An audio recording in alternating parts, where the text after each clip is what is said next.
हा एक विनोदी लेख मला सुचला, तो मी लिहिला.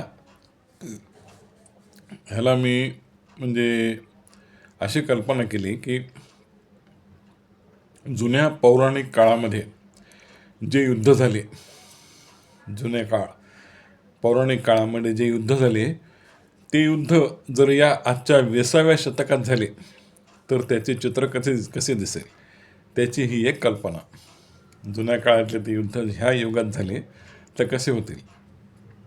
आता या आजच्या काळात मोबाईल आहेत, त्या पुराण काळामध्ये जी युद्ध झाली ती आता घडत आहेत, अशी कल्पना करून हा छोटासा लेख आपण लिहिला.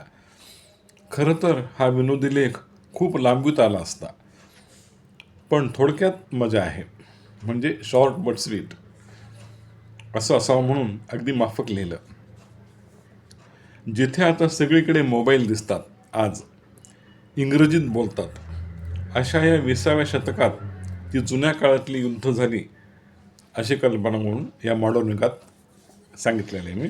ही त्याची झलक, ते युद्ध ह्या काळात झालेले. तर पहा,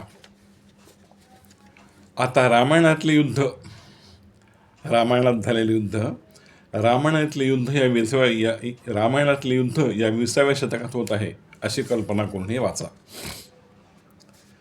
रावण बिभीषणाला मोबाईलवरून बोलतो. हॅलो, अरे बिभीषणा, जा लवकर आणि त्या कुंभकर्णाला झोपेतून उठव बरं. त्याला म्हणावं की रामाबरोबर युद्ध सुरू होत आहे. उठ लवकर आणि जा लढाईवर. त्याला सांग तसं, त्याला थोडं इन्फॉर्म कर. बिभीषण मग रावणाला म्हणतो, हॅलो भ्राताश्री, तुम्हाला माहीत आहे तो झोपला की 6 महिने झोपत असतो. आता 5 महिने झालेत, आणखी 1 महिना थोडंसं आपल्याला वेट करावं लागेल, मग त्याची झोप पूर्ण होईल. आलं का लक्षात? ते ऐकून रावण म्हणतो, अरे मग असं कर बिभीषणा, बरं का, तू डायरेक्ट श्रीरामाला फोन लाव. त्यांना फोन लाव आणि त्यांना सांग, रामाला म्हणावं की 1 महिनाभर युद्ध पोस्टपोन करा म्हणावं. 1 महिनाभर पोस्टपोन करा म्हणावं युद्ध. आमचा भाऊ झोपला आहे, तो अजून उठला नाही, असं त्याला सांग.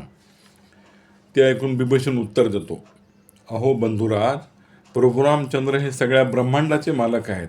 त्यांना ऑर्डर देणारे आपण कोण, तुम्हालाच कळायला हवे. अंडरस्टँड?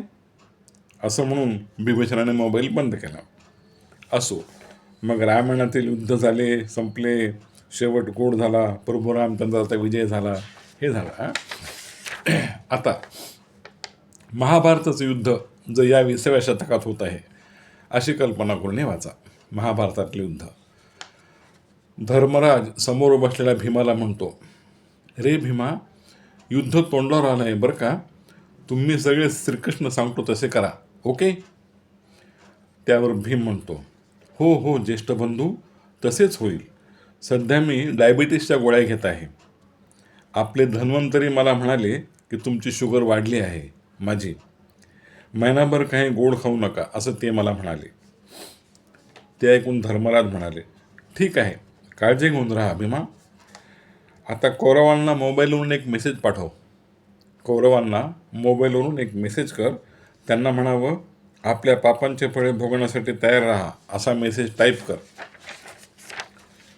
ते ऐकून भीम म्हणाला, आपण असं मोबाईल वगैरे करीत नसतो बंधुराज.